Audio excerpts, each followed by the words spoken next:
Hello, my beautiful ones. Yes, my microphone is on. There it is. Okay, so it's Lisa Turner from Psycademy, having a little hiccup there, literally. So I thought today I would share with you my thoughts and ideas about negative emotions and how we clear them. And hi, Angela. Hi, Yvette. Good to see you. Good to see you. So these are just my thoughts. Now, the way I often like to work is I come up with an idea and then I explore it and I play with it and then it turns into a process and then I test it and then I teach it. So where I've got to now is, I'm getting likeys. Hi, Claire. Good to see you. Good to see you. So as I said, what I like to do is I like to how I come up with ideas and how I come up right up with processes that I teach is, so I start with an idea and I play with it and I explore with it and I experiment with it.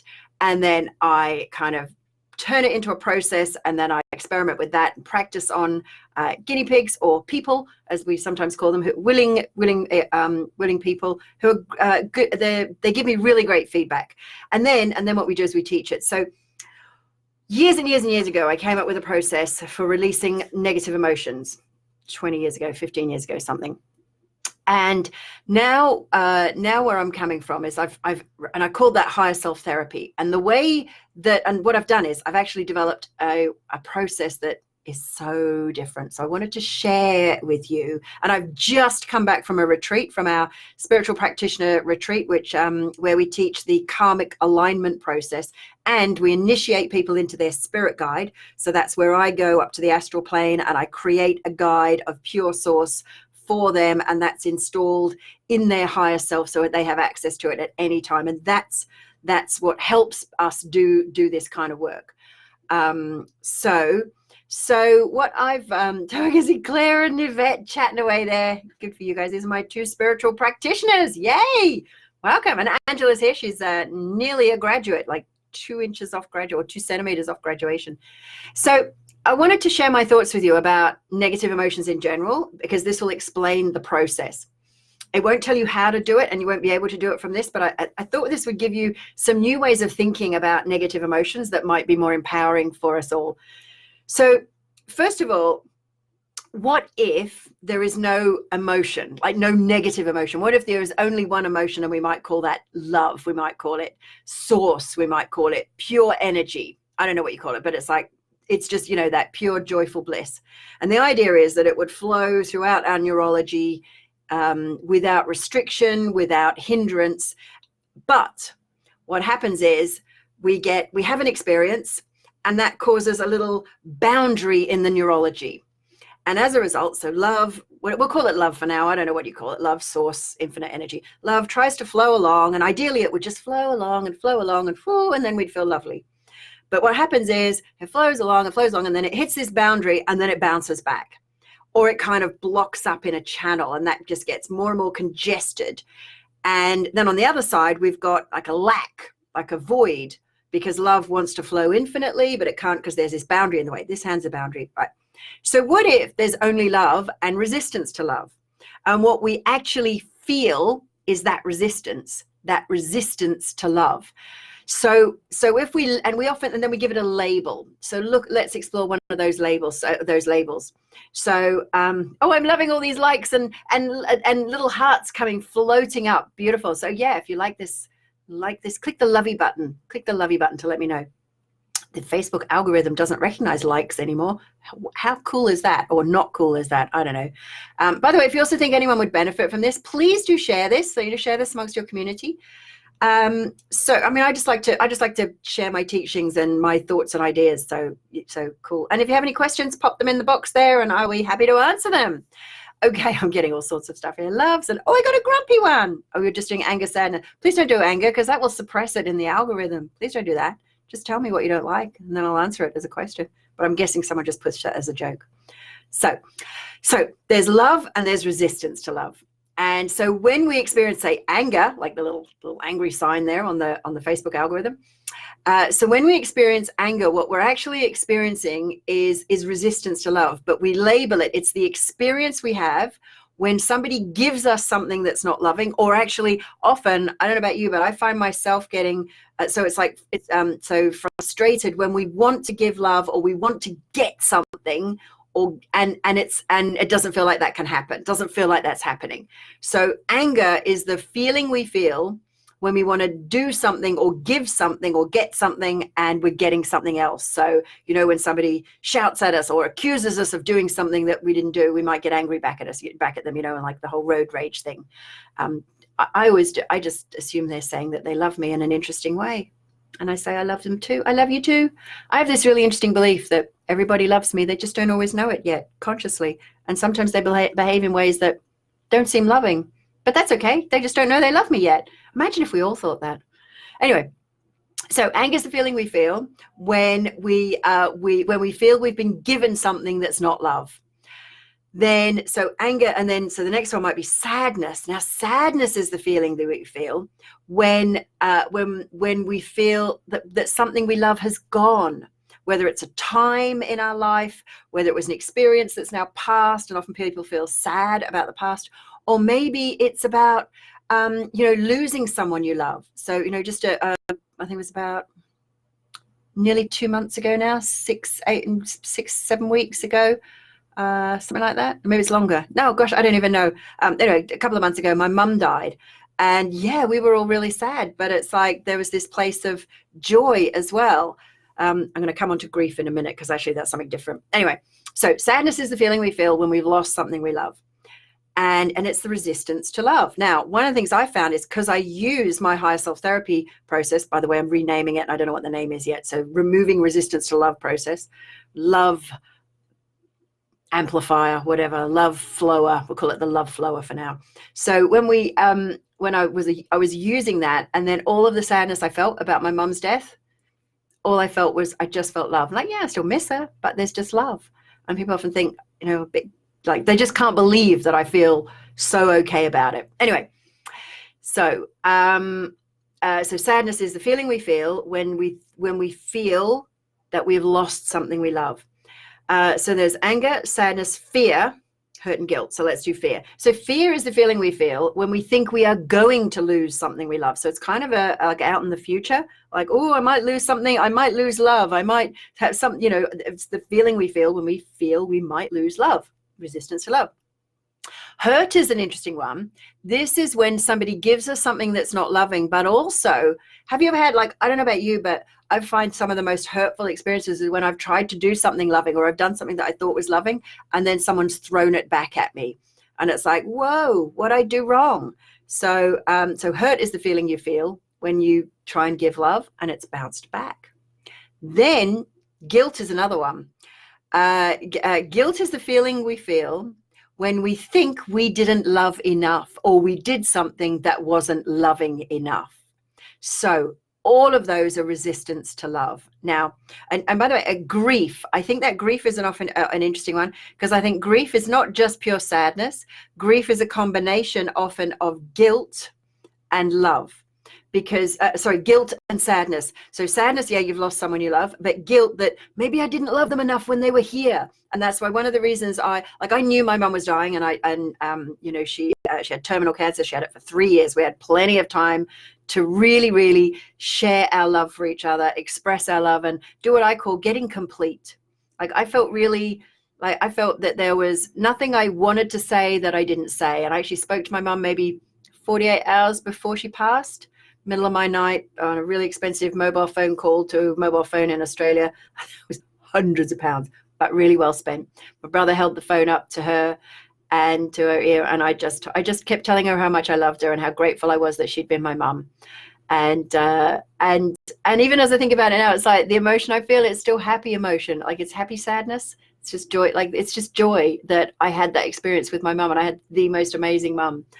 And so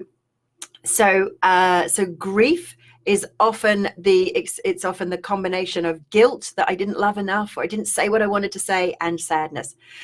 So what we do, what my new process does is, what it does is it removes that resistance to love. Now I can't explain to you, I can't obviously share with you how we do that. That's what we do on our spiritual practitioner training. We have a couple of places left. If you're interested, we can take places now, I think. At the time of shooting this video, we do have places left. That I think we have 2 places that we could offer. But I know some conversations are going on as we speak that might have that disappear. I will drop a link where you can apply if you wish to join that, or at least have a conversation with somebody about it. So there's that. And that's how we do. So that's how you learn this. But here's the little kind of tweak to this. So with a lot of emotional release processes, what they do is, so let's say there's a resistance to love, and love flows through, and then you get this kind of ball of congestion. So what a lot of emotional release processes do is they take away the congestion, but the resistance is still there. So it gives you a temporary relief, but then because the resistance is still there, obviously every time you're trying to flow love, the congestion builds up. The other thing that happens is, so on this side of the boundary, you've got congestion, but on this side, you've got depletion. So then a lot of those energy processes that you've got, things like anything that flows energy, Reiki is an example of it. So here's why Reiki works, is what Reiki does is it fills the void where there was a void of energy. Love's trying to flow, congestion here, absence here. Reiki fills up this absence so you don't feel that difference so much. So it kind of feels like you feel better, like there's love on both sides of that boundary. But what happens? The boundary is still there. Love still can't flow. So that little, the void is filled with the Reiki, but then that love, that energy keeps flowing, and then the absence, the void shows up again. So the thing you need to do to really become clear, to really release that, is to remove resistance to love. And then you can create this experience of almost everything feel like, well, pretty much like the ideal is, and this is where I'm getting to, is like, everything just feels like a loving experience. Now, does that mean that people won't still violate your boundaries? And then you go, I don't like that.